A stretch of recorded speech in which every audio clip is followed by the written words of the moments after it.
circunstâncias da vida, acabei caindo nos estudos migratórios. Bem,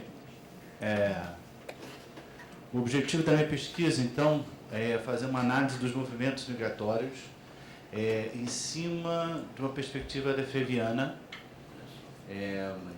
Não vai ter só o aporte de Lefebvre, mas também, ou talvez o principal seja dos estudos de Lefebvre, principalmente a crítica da vida cotidiana e a lógica formal, a lógica dialética, pelo menos neste momento. Creio incluir futuramente outros artigos, outras obras de Lefebvre nessa discussão. E a ideia é reconstruir o papel do migrante e imigrante enquanto sujeito principal do processo, das relações com o espaço, o movimento em si, com o cotidiano, tentando dar uma luz um pouco maior do que somente tratar o movimento migratório enquanto um movimento de massa populacional e trazendo uma discussão aí para os sujeitos que migram. Então, a nossa pergunta principal fica como quais são os elementos reais por detrás da cortina do espetáculo da sociedade que permite a existência de um movimento migratório do ponto de vista do migrante. Então, quanto a elementos reais, tentando descobrir que existe uma realidade a qual, quando se trata de movimentos migratórios, se esconde por detrás dessa ideia de que o movimento migratório ele é fechado em si, ele é a resposta de tudo, e a minha indagação, a minha pesquisa é justamente buscar quais são os outros elementos que a gente só consegue enxergar através do ponto de vista do migrante e imigrante.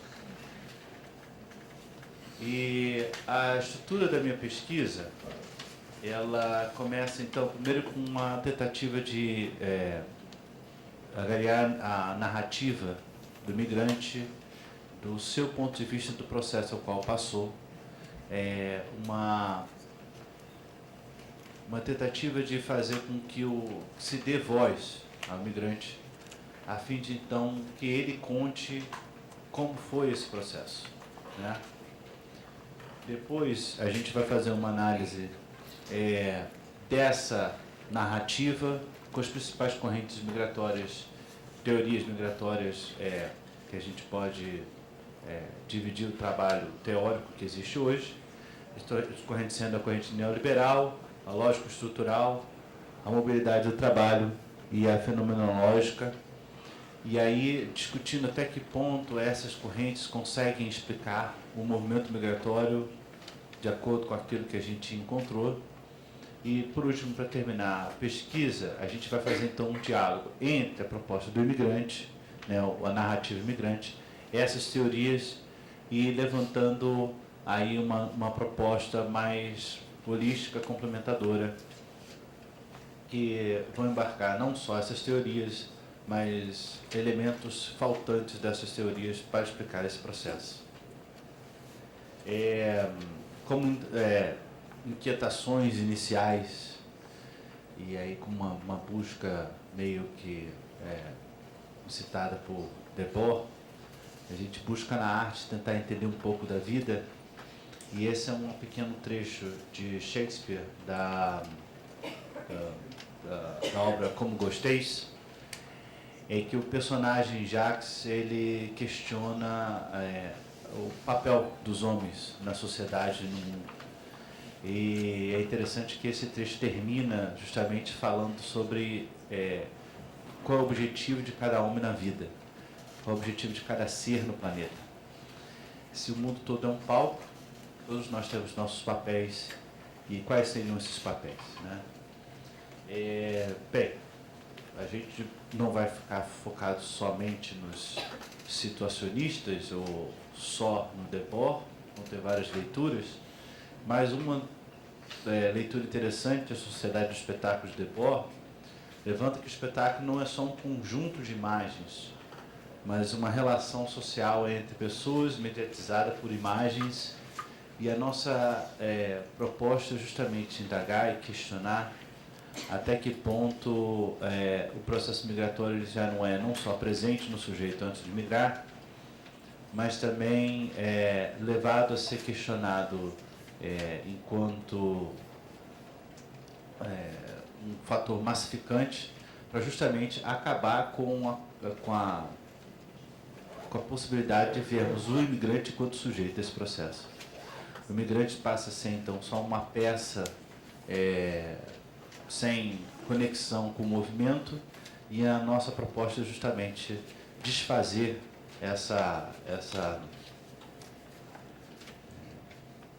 massificação do processo, né? Tentar entender o processo enquanto um conjunto de ações de vários sujeitos, e sim, pode ser entendido enquanto uma escala macro, mas também deveria ser enxergado numa escala micro, em ambos as situações.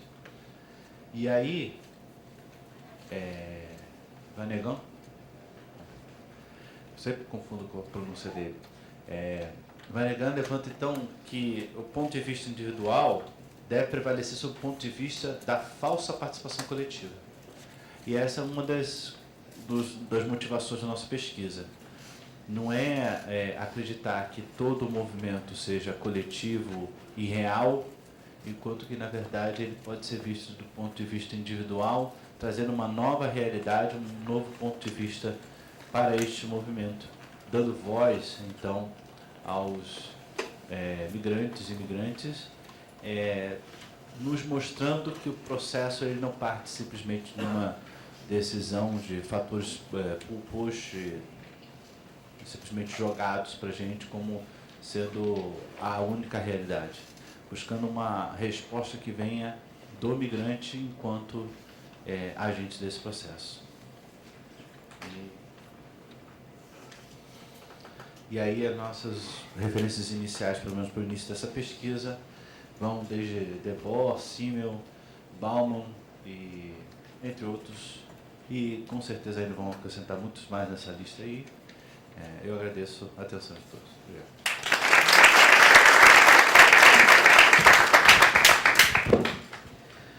Bom, obrigado a todos, né? Todo mundo seguindo direitinho o tempo, né? Agora é aquele momento em que a gente abre para o debate. Com toda certeza eles ficarão felicíssimos, né, em ouvir as contribuições de vocês, as questões.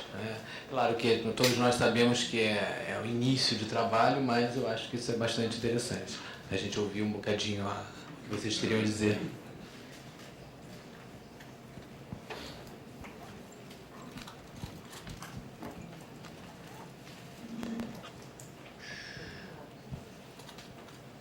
Muito bom dia, eu sou Pedro Paulo, sou de Geografia, segundo semestre, e me sinto honrado de estar hoje aqui.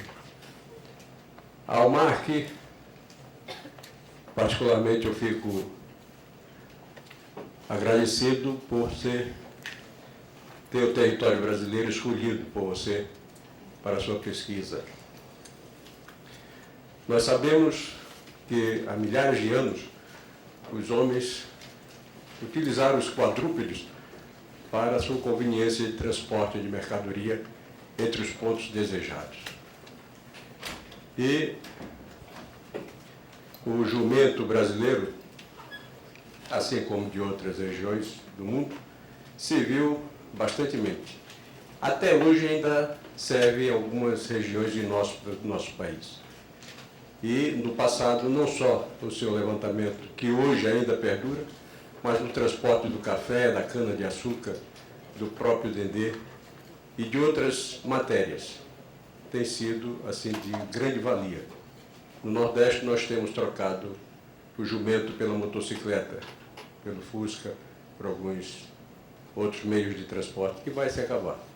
Então, a você, muito obrigado pela sua dedicação ao nosso território e a um animal tão útil ao nosso produtor rural, que não tem ainda, digamos, vias de acesso, que naturalmente será ganha pelo próprio caminho escolhido por esses animais, assim como foi feita a estrada de Petrópolis, que foi no caminho do gado, subindo a montanha que se fez a base da construção dessa estrada.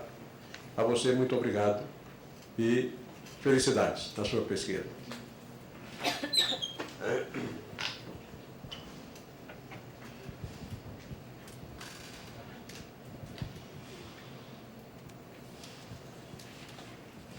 Bom, bom dia. Eu sou Doralice Maia, da Universidade Federal da Paraíba. Eu quero, primeiramente, agradecer a vocês por essa oportunidade de estar aqui e dialogar um pouco. E quero parabenizar, primeiramente, a mesa e por essa iniciativa de trazer as pesquisas em andamento, até para a gente conversar. Eu quero parabenizar todas as pesquisas, os pesquisadores, mas eu fiquei muito curiosa, particularmente com duas pesquisas, talvez pela coincidência ou pelos encontros de temáticas com que eu venho pesquisando. Bom, primeiramente para o Mark,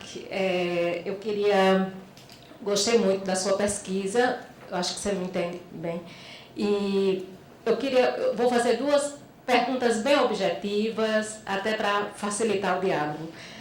Quando você mostra o Fusca e perguntou por que ele não troca o Fusca, a mula, pelo Fusca, e não fica exatamente com o Fusca, né? Ou seja, muda. É interessante, eu acho, que aí tem uma relação de espaço-tempo que dá para explorar bem. E eu fiquei curiosa em saber se no transporte ele para em alguns pontos para fazer o comércio do que ele transporta, ou essa comercialização só se dá naqueles pontos finais de onde ele leva a mercadoria. Eu pergunto isso porque quando eu fiz a minha pesquisa sobre a distribuição de leite in natura, se dava em carroça, e também perguntei por que não trocava pela picape, pelo carro. Um dos pesquisados me disse que não, porque a carroça é um tempo lento e permitia que as pessoas parassem e pedissem o produto sem necessariamente ele chegar ao seu destino final. Então, eu fiquei um pouco curiosa se essa relação também se dá ou não, ou pela própria caracterização, ou seja, quem já viu um tropeiro de Fusca, né? Então, uma questão. Bom, a outra coisa é se essa experiência vem passando de geração para geração. Porque eu também entrevistei tropeiros e sempre vinha à tona que era uma experiência que ele tinha aprendido com o pai, tinha passado. Eu não sei se isso também acontece com o seu campo de pesquisa. Bom, e a outra pergunta para o Conrado. Quando você começou a falar, eu fiquei com a impressão, você falou muito da metodologia, dos relatos dos viajantes, eu fiquei com a ideia que a pesquisa era histórica, ou seja, que você ia tratar os quintais ali num tempo, não me pareceu muito claro o recorte temporal. Mas aí depois eu vi que não, você estava trazendo a história para entender melhor esse processo. Bom, eu tenho uma pergunta, se há algum programa municipal, porque tem algumas cidades, como Teresina, por exemplo, no Piauí, que a própria prefeitura estimula essa produção de quintais. Se isso acontece lá ou não, ou se isso realmente é uma, digamos,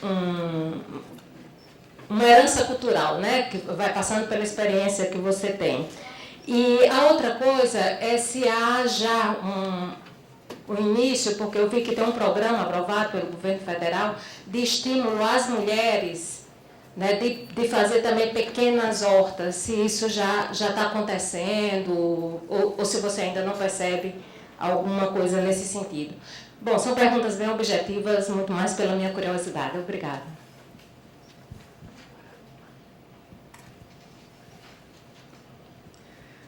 Bom, eu achei muito interessante as exposições, mas eu nem vou falar dos trabalhos em si, mas uma pergunta que antecipa o trabalho exposto.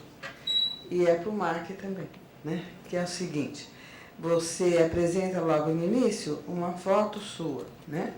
Você está no país mais rico do mundo, a foto, você está, eu não sei, é um caça, uma coisa supersônica, vamos dizer assim, né? é o país de ponta, uma aviação de ponta, né? Uma aviação mais desenvolvida, é uma velocidade que você diz quanto voa, né, por hora, e você deve dizer na resposta, para a gente entender um pouquinho, você está naquilo que é mais adiantado. Por que você vem fazer uma pesquisa naquilo que é o mais atrasado, do ponto de vista, a mula é usado no menos avançado, o atrasado nesse sentido. A mula é usado desde os primórdios da humanidade, né? A mula, o cavalo, esse tipo de transporte. Então, não é a pesquisa que me interessa, né? Mas por que um pesquisador, né, que mostra uma foto num caça vai voltar para uma mula como objeto de interesse? Eu queria entender isso que me pareceu bastante... que eu tive indagações. Bem, bom dia. Sou José Borzaquelo da Silva, da Universidade Federal do Ceará. Antes de mais nada, quero cumprimentar os trabalhos todos que foram apresentados, cumprimentar a coordenação de ter colocado os alunos como sujeito, os mestrandos como sujeito, privilegiando a primeira sessão do evento para a mesa e para a exposição dos trabalhos.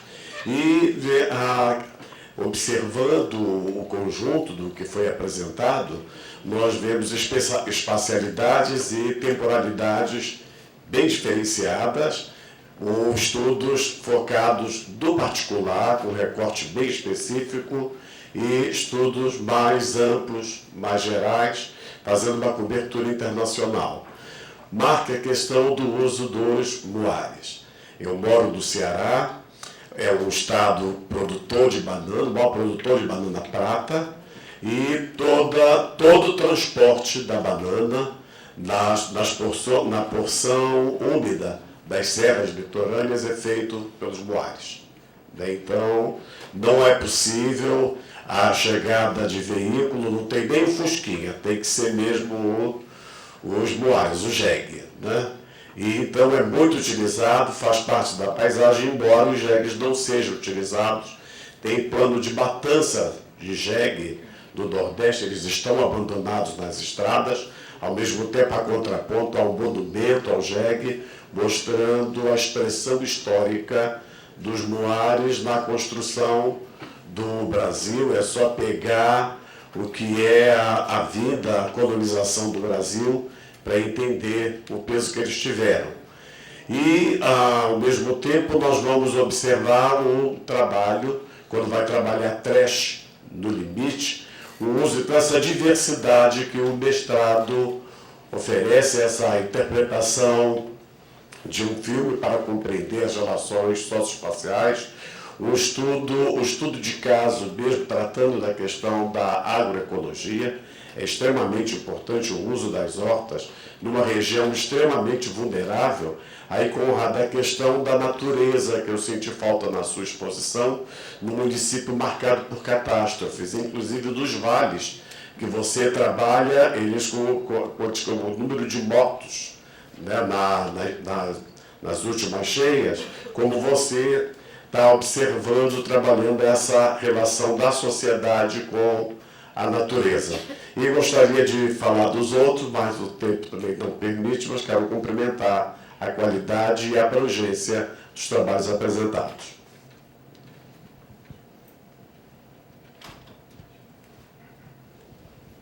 Bom dia, o meu nome é João Ferrão, Universidade de Lisboa. Eu gostei muito de todas as apresentações, temas muito diferentes, e eu estava perguntando a mim próprio o que há de comum em todas essas apresentações. E eu encontrei uma resposta. A resposta é que todas as apresentações estão centradas na ideia de relação. Relação entre humanos e não humanos, relações entre passado e presente, relações entre realidade e ficção, relação entre nacional e global, relação entre indivíduo e coletivo. Bom, o estudo das relações levanta duas questões fundamentais. Não vai ser uma pergunta, não. É um comentário para vocês discutirem entre vocês e com os vossos supervisores. Estudar relações é estudar a dialética das relações e a ética das relações. Então não basta descrever, não basta tentar interpretar, é preciso, é fundamental entender essa questão da dialética e da ética. Creio que seria muito importante para os vossos trabalhos, repito, não é uma questão, é para pensar, creio que seria muito importante para os vossos trabalhos olhar para as vossas relações em termos de dialética e em termos também de ética. Sobretudo a questão da ética tem estado muito ausente das nossas pesquisas. Nós estamos subdesenvolvidos do ponto de vista da questão da ética em pesquisa. Então eu acho que os vossos temas são temas interessantes para serem observados e analisados criticamente também desse ponto de vista.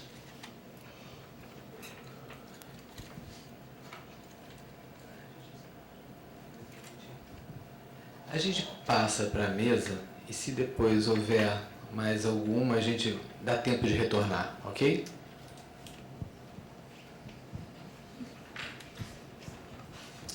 Bom dia de novo. Primeiro, gostaria de agradecer ao senhor, com quem está falando, com o João, pelo seu comentário. Obrigado. E sobre, desculpe, como estrangeiro, não antecipei as questões, então desculpe pelo meu sotaque e meu nervoso. Mas para os produtos, eles usam, como eu entendi, eles usam as fuscas nas quinta-feiras para recolher todos os produtos de os outros moradores na região. Então é interessante porque agora a Fusca está apoiando a mula. Eles só usam a mula nas sexta-feiras para fazer a travessia de 30 quilômetros, porque a mula é mais segura e mais firme na travessia através ao lado da montanha. Mas eles não param durante a caminhada. E 8 ou 9 horas eles começam bem cedo do dia e quando eles chegam em Visconde de Moix já tem uma multidão de pessoas esperando para comprar os produtos frescos dos tropeiros.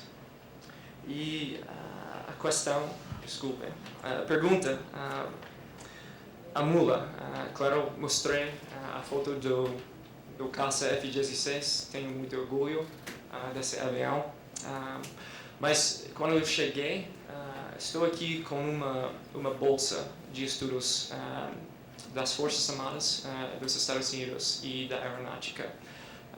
O meu objetivo é para fazer uma imersão na cultura do Brasil, para entender mais, para levar esse atendimento para a aeronáutica e para o serviço do governo dos Estados Unidos.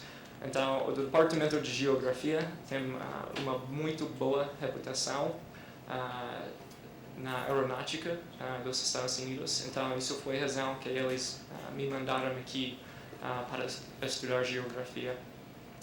Então, eu escolhi esse tópico porque foi muito interessante. Eu não podia acreditar que numa cidade como o Rio tem mulas que ainda estão usadas. Foi interessantíssimo. Então, eu queria sair um pouco da cidade. Foi um dos meus objetivos e eu trabalhei com o meu orientador, Rogério.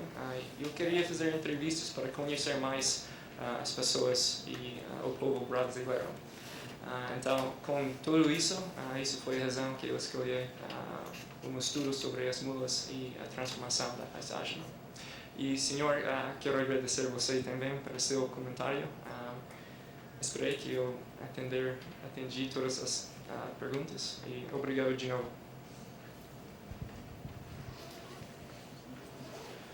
Bom, respondendo primeiramente as questões da pesquisadora Doralice Maia. Doralice, lá em Nova Friburgo, esse tipo de agricultura, vamos dizer, agricultura urbana, né? Ela ainda não tem esse tipo de valorização que você perguntou, né, em relação a algum programa municipal que incentive essa produção desses quintais, né? Em detrimento disso, tem maiores incentivos para a agricultura familiar, aquela agricultura mais voltada até para o mercado mesmo aqui da metrópole, né? Nova Friburgo é o maior produtor mundial de repolho do mundo, então e certamente esse repolho não é produzido dentro da chamada área urbana, né, da cidade, né? Então, nesse sentido, não tem esse tipo de incentivo ainda. E em relação a esse programa federal para mulheres, agradeço até a contribuição, eu vou procurar saber mais sobre esse programa, mas ainda no meu dado momento da pesquisa, ainda não tive contato com essa informação de que já tivesse chegado em Friburgo esse tipo de auxílio. Obrigado. E em relação à questão pontuada pelo professor José Balzac, desculpa, Balzac. Professor, essa questão da relação sociedade-natureza lá em Friburgo é uma relação assim que eu prezo muito também para estabelecer de alguma maneira um retorno, algo que possa, até em termos práticos mesmo, ser implementado na cidade de alguma maneira. E é algo que assim é um tipo de abordagem que eu valorizo muito também, né? Realmente faltou aqui na minha apresentação, né, dissertar um pouco mais sobre essa questão, mas justamente até a motivação, uma das motivações iniciais para esse meu trabalho também foi a percepção de que alguns quintais principalmente esse quintal que eu citei, que é do meu avô, que ele é um trabalho de 40 anos, que ele faz num terreno de cerca de 1.000 metros quadrados, de perceber que não teve erosão nesse terreno, né? E aí, por que não teve erosão, né? Aí eu, junto com as minhas práticas também, que eu trabalho com agrofloresta também, eu fui juntando alguns pontos, percebendo a questão de como o solo era manejado, né? Quais eram as espécies que estavam presentes ali naquele consórcio dele, o adensamento dessas espécies. É lógico que a própria posição também geográfica, a vertente que esse terreno que eu estou dizendo estava virado, não foi realmente a parte mais afetada da cidade, né? Mas foi a partir dessas observações que eu também tive a motivação desse meu trabalho. Então, agradecer muito também a contribuição, que realmente tem que dar mais atenção para essa questão, mas que também de alguma maneira já está sendo abordado, mesmo que aqui eu não tenha apresentado.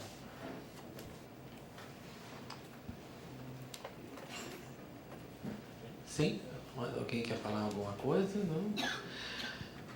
Temos tempo ainda para algumas perguntas, se vocês julgarem.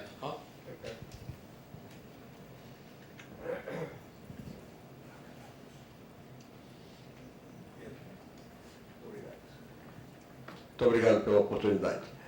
Ao Gabriel, você que está fazendo um estudo sobre cinema e o imigrante, de modo geral, essa miscigenação de povos e raças só pode ser, digamos assim, avaliado por quem é retirante, por quem é imigrante.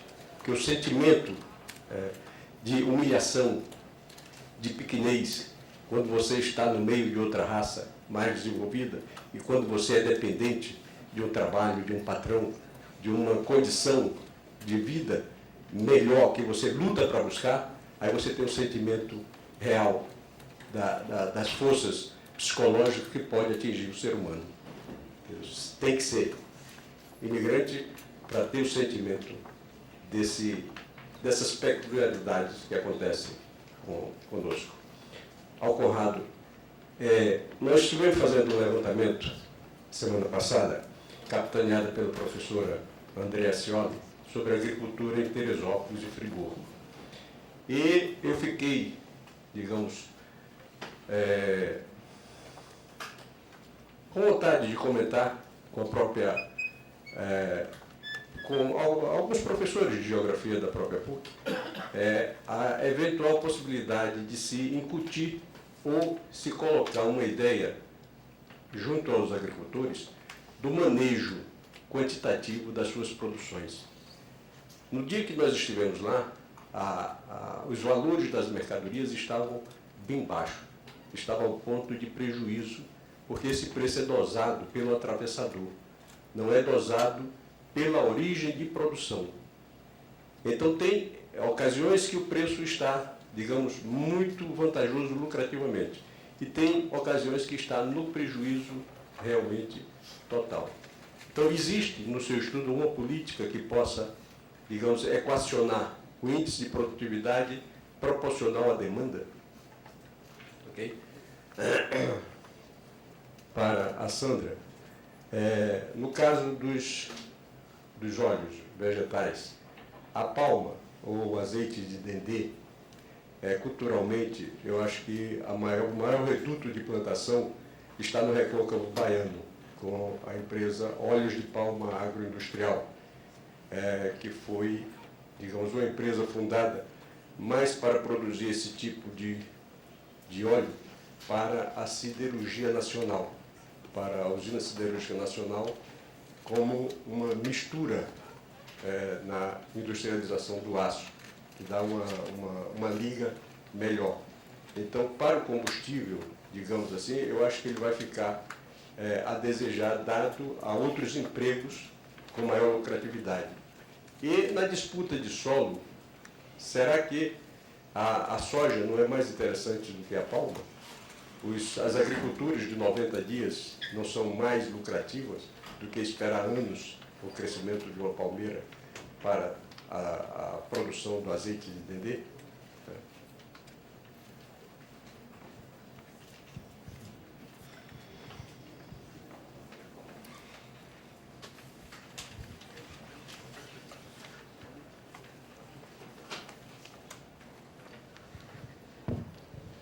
Bom dia, meu nome é Vitor, faço geografia na Universidade Federal do Rio de Janeiro.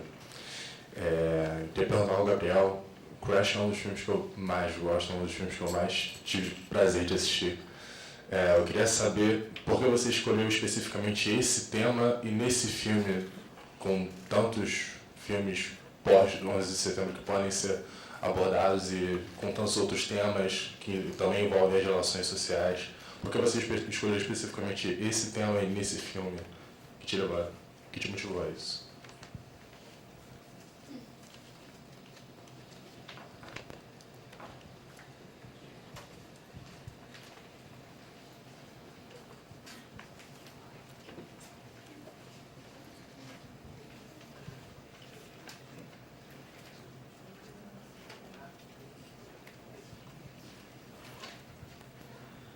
Bom, respondendo a questão pontuada pelo nosso amigo pesquisador, em relação a essa questão dos preços dos produtos, né, do índice de produtividade e demanda, eu acredito que eu não vá me ater a esse tipo de questão nessa minha pesquisa, devido ao recorte mesmo que eu estou buscando, que é um recorte mais desses pequenos quintais nessas áreas urbanas. Né? Eu acho assim, é uma questão, né, como você pode perceber, né, nesse teu trabalho em Teresópolis, né, em Friburgo, é uma questão muito séria mesmo, né, que eu tendo contato com os produtores rurais lá da região, eu vejo essa questão como uma questão realmente chave para a resolução de alguns problemas, né, até depois da catástrofe também que aconteceu em Nova Friburgo. Teve todo um trabalho de recuperação de solo, de recuperação da mercantificação das mercadorias que são produzidas lá em Friburgo, mas não houve nenhum questionamento sobre as relações, as práticas que estavam sendo feitas. Né? Então, não foi repensado, né? O sistema, o modelo que estava sendo historicamente lá implantado. Né? Então, no caso, eu vejo como realmente uma questão de suma importância, mas que eu acredito que nessa pesquisa eu não consigo dar conta desse tipo de questionamento.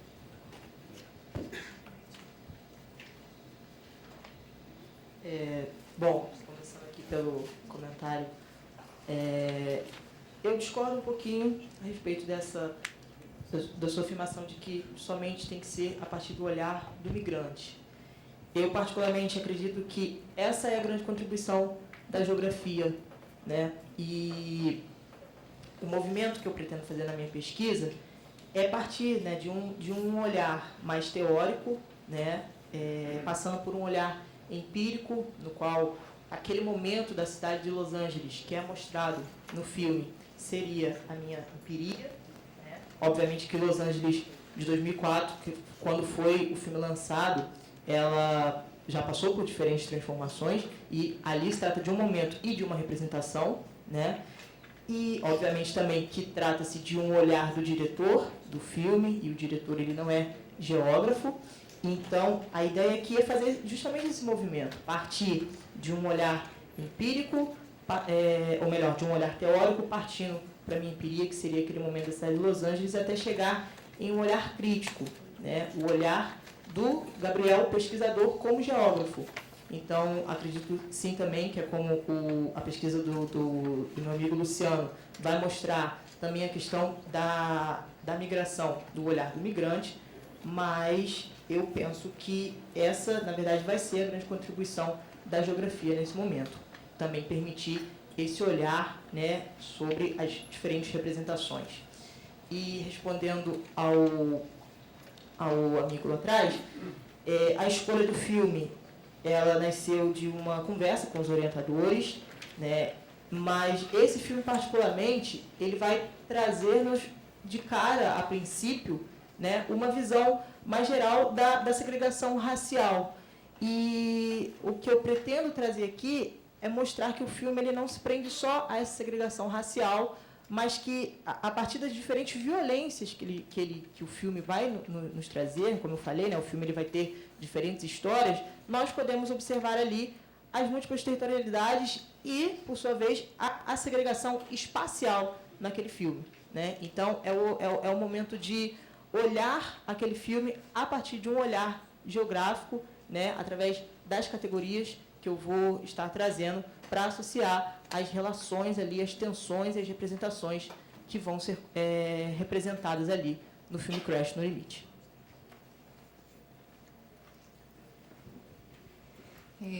Professor Pedro, obrigada pela... Aluno, mas um dia vai ser professor. Obrigada pela pergunta. É interessante, porque quando eu comecei a estudar a questão do óleo de palma, né, e por que eu fui parar no Sudeste Asiático?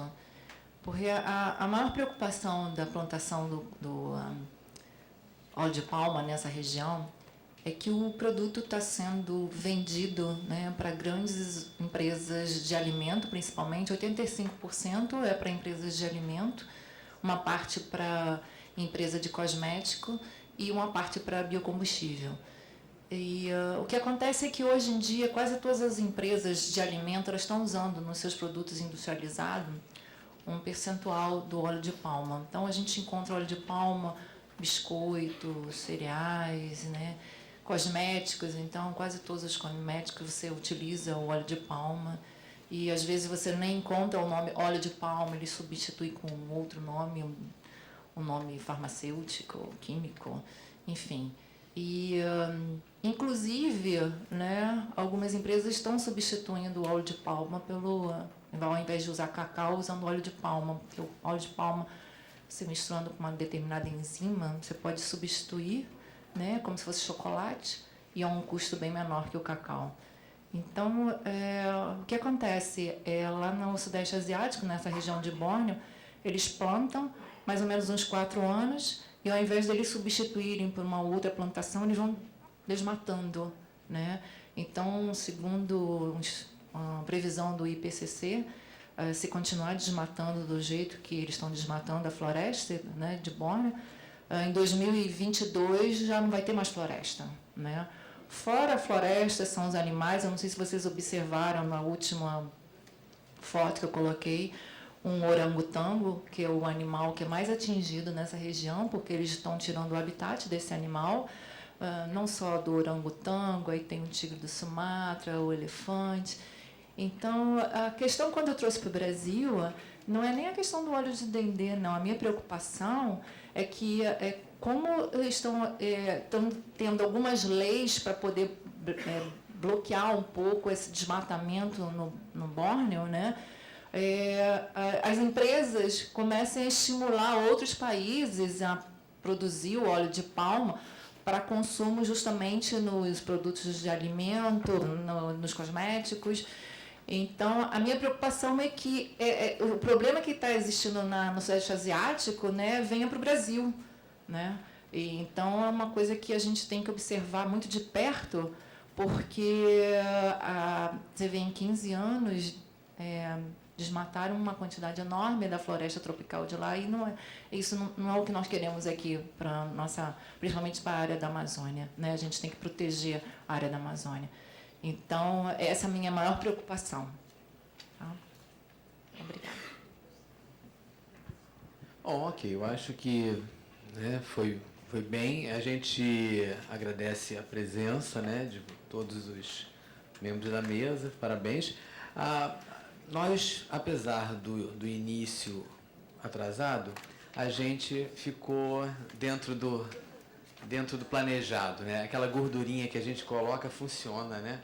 Então, muito obrigado a todos. A gente desfaz aqui a mesa e, em seguida, vamos ter a conferência de abertura.